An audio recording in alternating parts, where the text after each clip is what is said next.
नमस्कार, मैं हूं निखिल कुमार और आप देख रहे हैं वरिष्ठ नागरिक केसरी क्लब का फेसबुक पेज। बातचीत और अनुभवों का दौर हमने शुरू किया हुआ है, जिनमें हम हमारे वरिष्ठ नागरिक केसरी क्लब जो एक बड़ा वट वृक्ष है, उनकी शाखाओं के प्रमुखों से बातचीत हम करते हैं, उनसे जानते हैं उनके बारे में, उनकी ब्रांचेस के बारे में। आज इस बातचीत में हमारी खास मेहमान है सोनीपत ब्रांच से कुसुम जैन जी। नमस्कार मैम। नमस्कार, नमस्कार स्वागत जी। है मैम। हाँ, थैंक यू। मैम, वरिष्ठ नागरिक केसरी क्लब सोनीपत ब्रांच हरियाणा का एक अच्छा इलाका, वहाँ की आप वरिष्ठ नागरिक केसरी क्लब की उस शाखा की आप प्रमुख हैं। तो पहला सवाल मेरा यही रहेगा कि किस तरह से आप जुड़ी, आपको कितने साल हो गए, आपकी इंस्पिरेशन क्या थी? मैं ये प्रेरणा तो मेरी किरण जी ही हैं, जी, क्योंकि मैं भी एक संस्था से हूँ, मानव मिलन संस्था। जी, वो हमारे एक जैन मुनि हैं, श्री मणिभद्र मुनि जी महाराज। उनका एक प्रवचन भी आता है सोमवार, पंजाब केसरी के सोमवार के पेज में।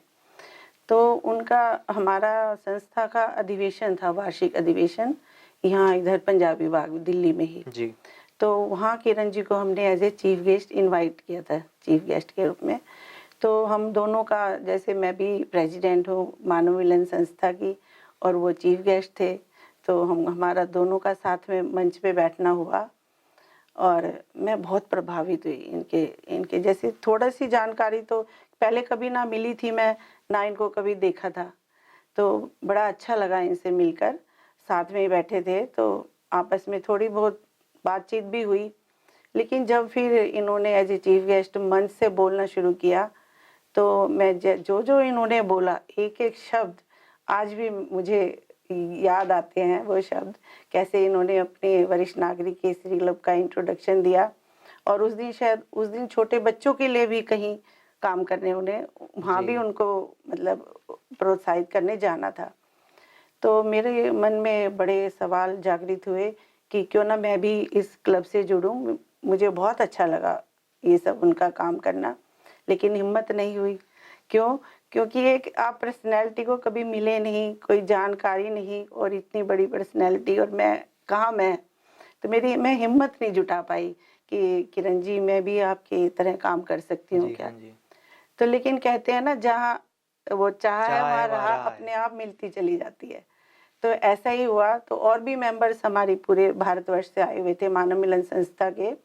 तो पूना की कुछ महिलाएं हमारी मानव मिलन संस्था की, उन्होंने उसी प्रोग्राम में हमारे अधिवेशन में किरण जी को इनवाइट किया एक प्रोग्राम के लिए, पूना आने के लिए। जी, और देखो इनकी सरलता, तुरंत इन्होंने स्वीकृति दे दी और मुझे इनके साथ पूना जाने का अवसर मिला। इनके साथ इनको लेके जाना था मुझे, मेरी ये ड्यूटी लगाई गई कि आपको किरण जी को लेके पूना आना है। हम वहाँ गए, बहुत अच्छे से साथ में रहे, एक ही होटल में रहे, हरदम साथ ही रहे। तो इनका मतलब इतना अपनापन दिखाना, इतना जैसे कभी अभी जानकारी नई नई नहीं हुई है, पता नहीं कितने बरसों से जानते हैं और मुझे लगा जैसे मेरी एक बहन है ये। तो हमने एक अंजू जी भी इनके साथ गई थी, जी, तो हम तीनों बहुत अच्छे से रहे। फिर उसके बाद फिर एक जगह हैदराबाद हमें जाने का अवसर मिला इनके साथ, वहाँ भी हमारी मानव मिलन की ब्रांच है और वहाँ उसी समय वरिष्ठ नागरिक केसरी क्लब का भी हमने शुभारंभ किया। तब हम वापसी जब दिल्ली आ रहे थे, तो मेरी थोड़ी-सी हिम्मत मैं अपने अंदर जुटा जी, पाई। हाँ जी, तो मैंने किरण जी को कहा, किरण जी क्या मैं भी सोनीपत में इस तरह से अपने वरिष्ठ नागरिकों की सेवा के लिए कुछ कर सकती हूँ? तो किरण जी ने तुरंत कहा, क्यों नहीं कर सकते हो आप, क्यों नहीं कर सकते हैं? तो देखो हमारा मिलना जो हुआ वो भी गुरु चरणों में हुआ, क्योंकि गुरु जी हमारे उस अधिवेशन में थे, क्योंकि संस्था उन्हीं की प्रेरणा से बनी है, प्रेरणा स्रोत है वो हमारी संस्था के, मानव मिलन के। और फिर सोनीपत जब हमारी इसका वरिष्ठ नागरिक केसरी क्लब का शुभारंभ हुआ, तब भी गुरु चरणों में ही हुआ, क्योंकि हमारे जैन मुनियों के 4 महीने के चातुर्मास होते हैं, जी, वो चतुर्मास एक ही होते हैं। स्थान पर रहते जी, हैं। तो वो वहीं पर थे गुरु जी हमारे सोनीपत में। तो वहाँ पर फिर हमने एक दिन रखा, 2 नवंबर 1914 को वरिष्ठ नागरिक केसरी क्लब का शुभारंभ हुआ और किरण जी के कर कमलों के द्वारा ही हुआ। और हमारा सौभाग्य भी रहा कि हमारे माननीय महोदय स्वर्गीय श्री अश्विनी चोपड़ा जी का भी वहाँ पदार्पण हुआ, उनके भी चरण हमें मिले और बहुत अच्छे से बड़े स्केल पर हमारी क्लब का शुभारंभ हुआ। तो आज देखो कितने साल हो गए, 2014 से हम जी। वरिष्ठ नागरिक केसरी क्लब में काम जी, कर जी। रहे हैं। हाँ जी, जी। मतलब प्रेरणा हमारी किरण जी ही हैं। इनके अलावा और कोई, मैं पहले किसी क्लब में भी नहीं गई, कभी पता ही नहीं था कोई वरिष्ठ नागरिक केसरी क्लब है। तो यही हमारी मेरी प्रेरणा है, सब कुछ है, किरण जी ही मेरे लिए सब कुछ है। बहुत अच्छा हाँ मैम। जी, मैम अभी तक का आपने 2014 से अब तक का वक़्त है हाँ लगभग जी, ये 8 साल के करीब लंबा हाँ वक़्त जी, हो गया हो है गया। ये। तो आपका पर्सनली आपका क्या अनुभव रहा है इतने सालों में? कि जैसे पहले हम सेवा के काम तो करते रहे हैं मानव मिलन संस्था से, सभी तरह के शिक्षा के क्षेत्र में कहिए या कोई और, मतलब रोगियों की सेवा करनी है, जी। कुछ भी करना है। लेकिन ये जो वृद्ध जनों का की सेवा का काम जो अभी किरण जी के द्वारा करने को मिला, तो बड़ा अच्छा लगा। हमने मंथली जैसे एक मीटिंग रखते थे, जी मैम। अभी हमारी मंथली ही चल रही है मीटिंग। तो उसमें मतलब शुरू-शुरू में तो इतने लोग जुड़ गए, इतने मेंबर्स बन गए, बहुत मेंबर्स बने और आए भी। बड़ा अच्छा लगता था कि देखो, एक तो देखिए ना, अपने बुजुर्गों को कोई नहीं टाइम देता। अपने घर में जो अपने बुजुर्ग हैं हाँ जी, हाँ जी। उनको कोई टाइम नहीं देता है, उनके लिए ही समय निकालना कितना मुश्किल होता है। लेकिन एक इतने सारे बुजुर्ग, एक हम उनको बुला रहे हैं और वो आ रहे हैं, बड़ी खुशी से आ रहे हैं और हम उनके साथ टाइम स्पेंड कर रहे हैं। तो ये अपने आप में बहुत बड़ी बात लगती है। बिल्कुल मैम। खुशियाँ भी मिलती हैं।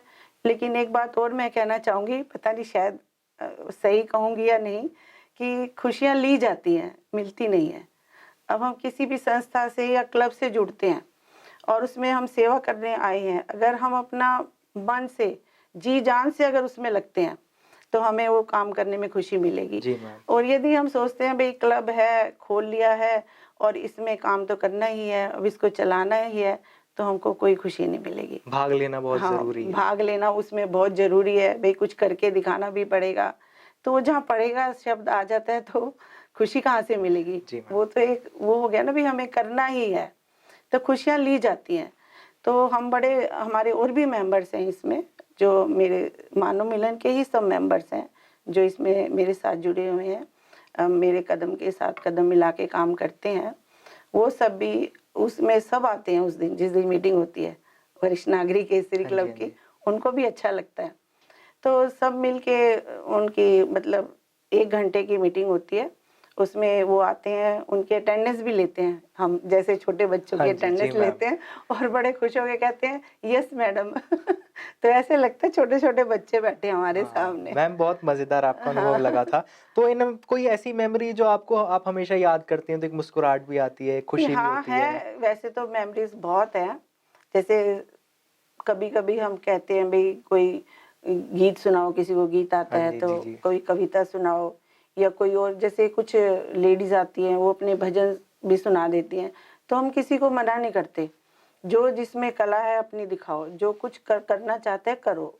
जैसे अब किरण जी ने ओपन हाउस जी मैम। हाँ जी, प्रतियोगिता हाँ जी, की हाँ है, जी, तो जी। हम भी ऐसे ही ओपन हाउस की तरह किसी दिन रखते हैं कि भई जिसमें जो भी टैलेंट है अपना सामने लाओ। तो एक बार मुझे बड़ा अच्छा लगा, एक हमारे क्लब में वो बहुत वृद्ध जन हैं, कम से कम 80 प्लस हैं वो, जी। और कभी छोटे से कद के हैं और बड़े बुजुर्ग से लगते हैं। उनकी जो स्थिति है वो भी बड़ी दयनीय सी है, जैसे भई घर का माहौल भी उनका अलग ही लगता है। अभी मैंने पता भी किया था तो इतनी अच्छी उनके घर की स्थिति भी नहीं है। तो मैंने उस दिन, ये रामलीला के दिन चल रहे थे, दशहरा के दिन, तो उसी पे टॉपिक रखा हुआ था, भई अपने-अपने तुम इस पे व्यूज़ दो, जो भी है, क्योंकि आप में तो बहुत सारे अनुभव हैं। जी, उन्होंने तो कितने सालों से वो तो बिल्कुल मैम। रामलीला देखते आ रहे हैं, रामचरितमानस सुनते आ रहे हैं, सत्संगों में जाते हैं।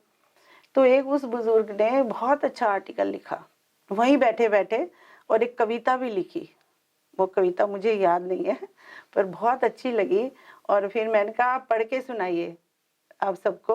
पहले उन्होंने मुझे दी, मैंने वो पढ़ी, देखी, मुझे बहुत अच्छा लगा। तो मैंने कहा आप पढ़ के सुनाइए। उन्होंने इतने अच्छे पढ़ के भी बहुत अच्छे ढंग से सुनाया। तो मैं वो बहुत याद करती हूँ। वो जो वो दिन था, और वो आज भी वो मेरे उसमें डेली आते हैं, हर मतलब मीटिंग में हर महीने आते हैं वो। और अभी उन्होंने शायद वो ये यहाँ मैं भेज नहीं पाई, या एक और आर्टिकल उन्होंने लिखा था, तो किरण जी को मैंने इसमें भेजा भी था, मैंने मेल किया भी था, पर वो उनका आया नहीं न्यूज़पेपर में। जी, जी, जी। पता नहीं कहाँ मिसिंग रह गई, जी क्या मैम। हाँ रह जी, गया। हाँ जी। तो मैंने उनको आश्वासन दिलाया था कि मैं तुम्हारा दोबारा भेजूंगी ये। जी तो मैं देखती हूँ अगर होगा तो कुछ जी तो जी दोबारा भेजूंगी। जी जी मैम। मैम, कोविड का टाइम बहुत ही क्रूशल रहा था हाँ जी, हाँ सबके जी, हाँ लिए। जी।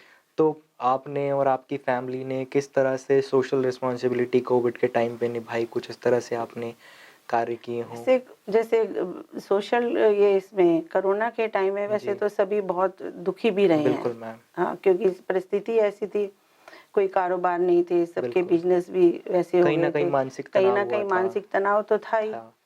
लेकिन कहीं ना कहीं कुछ अच्छा भी लगा, क्योंकि अपनी फैमिली के सारे एक साथ साथ थे। बैठने का अवसर जी, मिला और इतना लंबा टाइम मिला।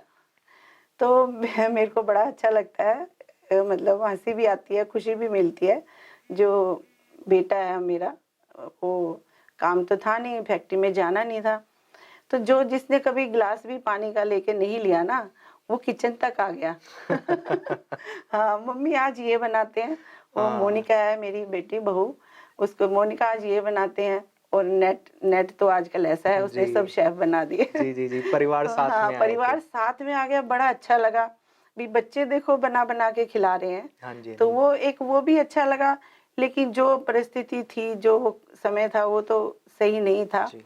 लेकिन चलो वो टाइम हमारा जो था वो अच्छे से बीता। हुँ। लेकिन पहली लहर थी वो तो अच्छे से बीती, लेकिन दूसरी लहर में घर में कुछ-कुछ मतलब दिक्कतें आती रही। वैसे सब ठीक-ठाक रहा, लेकिन उनका भी सामना अच्छे से किया। जी। हाँ, मैम, एक आखिरी सवाल हमारा यही रहेगा इस इंटरव्यू का कि आपने इतने सालों से वरिष्ठ नागरिक केसरी क्लब की इस ब्रांच को सँभाला है। हाँ जी। एट लास्ट आपका एक मैसेज क्या रहेगा समाज के प्रति, हमारे युवाओं के प्रति, वरिष्ठ नागरिकों को लेकर? तो मैं तो यही कहना चाहूँगी, जैसे कि आज हमारे बुजुर्गों की जो भी स्थिति है बड़ी दयनीय सी है। सभी जगह तो नहीं है, पर फिर भी अधिकांश जी। जो हमारे बुजुर्ग हैं काफ़ी दयनीय स्थिति से गुजर रहे हैं। जैसे आजकल भई कुछ कुछ के बच्चे तो विदेशों में हैं, इसलिए वो अकेले हैं। कुछ बच्चे अपने देश में हैं, तो उनके पास समय नहीं है, तो वो इसलिए अकेले हैं। तो मैं ये कहूँगी भई चाहे कैसे भी है, अपने बुजुर्गों को थोड़ा बहुत समय तो देना चाहिए। बिल्कुल। चलिए, आप सारा दिन अपने काम पे रहते हैं, सर्विस करते हैं या कहीं जॉब करते हैं, जो भी आपका काम है, उसमें बिज़ी रहते हैं। लेकिन जब शाम को आते हैं, तो अपने माता-पिता के पास बैठ के खाना खाएँ। तो वो टाइम भी आप उनके साथ स्पेंड कर सकते हैं, भी खाना उनके पास खाएँ, उनको कितनी खुशी होगी। तो इतने छोटे-छोटे टाइम, सुबह उठें, अच्छा अपने चलो प्रणाम करने की तो किसी-किसी के घर में है कि पैर छू के आशीर्वाद लेते हैं। क्योंकि कहते हैं ना कि बुज़ुर्ग हमारे, जिसके सर पे हाथ होता है बुज़ुर्गों का, वो जी, बड़े जी, जी। भाग्यशाली जी, होते हैं। मैम। लेकिन ये हाथ भी लेना आना चाहिए बुज़ुर्गों का, क्योंकि उनके मन से तो, दिलों से तो दुआएँ निकलती हैं अपने बच्चों के लिए। जब हम उनका मन खुश रखेंगे, उनकी छोटी-छोटी खुशियों को हम नज़रअंदाज नहीं करेंगे, उनकी उनकी खुशियों को देखेंगे, उनकी ज़रूरतों को देखेंगे, तो तभी हम वो खुश रहेंगे हमसे, तभी वो आशीर्वाद भी देंगे। उनके वैसे तो माँ-बाप हमेशा ही आशीर्वाद देते हैं, बिल्कुल मैम। लेकिन एक मन जब दुखी होता है ना, तो ऑटोमेटिकली कुछ ना कुछ गलत हो जाता है। कहते हैं ना, जहाँ बुज़ुर्ग पूजे जाते हैं, वहाँ देवता निवास करते हैं। बिल्कुल। अब जब देवता ही निवास घर में कर गए, तो वहाँ कमी तो आ ही नहीं हाँ, सकती बिल्कुल ना, मैम। जी। बिल्कुल भी। तो मैं यही कहूँगी, बच्चों से तो यही कहूँगी, भई अपने बच्चों को, जो उनके भी तो बच्चे हो रहे हैं ना, तो उनको भी संस्कार दीजिए। क्योंकि अगर उन्हीं को संस्कार नहीं आएँगे बच्चों को, तो वो भी, हमें भी तो उसी स्टेज पे आना है। वो हमको भी तो वृद्धावस्था में आना है। बिल्कुल। बच्चे जो देखेंगे वही करेंगे। तो जी मैम। जैसे एक कहावत भी है, कहानी कह लीजिए या कहावत कह लीजिए, कि एक मतलब एक बेटा अपनी माँ को एक मिट्टी के कटोरे में खाना देता था और किसी भी बर्तन में नहीं देता था। तो उस बेटे का बेटा देख रहा था वो सब। जब उसकी माँ स्वर्गवासी हो गई, तो और फिर वो उसका जो पिता है वो उस बेटे अवस्था का, में आया। हाँ, वो उस अवस्था में आया, तो उसने वही कटोरा धो-धा के रख रखा था और उसी में खाना दिया। तो वो पिता बोला, बेटा इसमें खाना क्यों दे रहे हो? कह रहे, आपने भी तो बाबा जी को इसी में खाना दिया था। जी, जी। तो मैंने सोचा इसी में खाना देना होता है जब इस अवस्था में आ जाते हैं। तो वही है ना, जैसा बीज बोओगे वैसा फल वैसा मिलेगा। पाओगे। तो यही मैं कहना चाहूँगी, बच्चों को भी अपने माता-पिता का ध्यान रखें। उन्होंने इतना बड़ा किया है, छोटे से इतना बड़ा किया, सब लायक बनाया, तो उनको थोड़ा ध्यान रखना ज़रूरी है, चाहे व्यस्त भी हैं, तो वो ध्यान देना चाहिए। और बुज़ुर्गों की भी बात है, जैसे मैं भी हूँ, अब मेरे भी बुजुर्ग रहे हैं। पहले का समय और था, तो पहले जैसे बड़े होते थे घर में, तो वो अपने आप को जरा रोब चाहते थे अपना घर में, लेकिन आज तो वो स्थिति नहीं है। तो मैं अपने यही कहूँगी, बुजुर्ग जो हमारे वृद्ध जन है, वो अपने घर में आराम से रहें, कोई इंटरफेयर ना करें। बच्चे आजकल सब अपने में रहते हैं, अपनी ही, उनको अपना ही रिजर्व टाइप के हो गए हैं, तो उनमें इंटरफेयर ना करें तो उनको अच्छा लगेगा। अगर हम बार बार बीच में जाके कुछ कहते हैं तो उनको अच्छा नहीं लगता है। और अपनी थोड़ी सी, अपनी जैसे ज़रूरतें हैं या अपनी एक्सपेक्टेशन है, वो भी कम रखें बुजुर्ग, तो अच्छा है। व्यस्त रहें, जैसे किरण जी कहती हैं, व्यस्त जी, रहो, मस्त मस्त रहो, रहो। स्वस्थ रहें। तो जी, हाँ, जी, जी। स्वस्थ रहेंगे तो अपने को व्यस्त रखो। एक क्लब तो है ही हमारा, वरिष्ठ नागरिक केसरी क्लब, इतना बिल्कुल अच्छा मैम। है, उसके द्वारा भी व्यस्त रह सकते हैं। और किरण जी ने तो व्यस्त करके रखा हुआ है, जी, जी। जब से कोरोना काल हुआ है उन्होंने तो व्यस्त किया हुआ है, और जी, जी, इतना जी। अच्छा जी मैम। एंटरटेनमेंट प्रोग्राम उन्होंने रखा है, तो सभी बहुत व्यस्त हैं। तो जी, व्यस्त रहेंगे तो मस्त रहेंगे, जी, जी। बस यही कहना चाहूँगी। बहुत शुक्रिया मैम, बहुत शुक्रिया। तो हाँ, आज की हमारी इस खास बातचीत की मेहमान थी हरियाणा के सोनीपत ब्रांच से कुसुम जैन जी। इसी तरह की बातचीत और ऐसे अनुभवों का दौर आपके लिए आगे भी लाते रहेंगे। तब तक देखते रहिए वरिष्ठ नागरिक केसरी क्लब का फेसबुक पेज। नमस्कार। नमस्कार।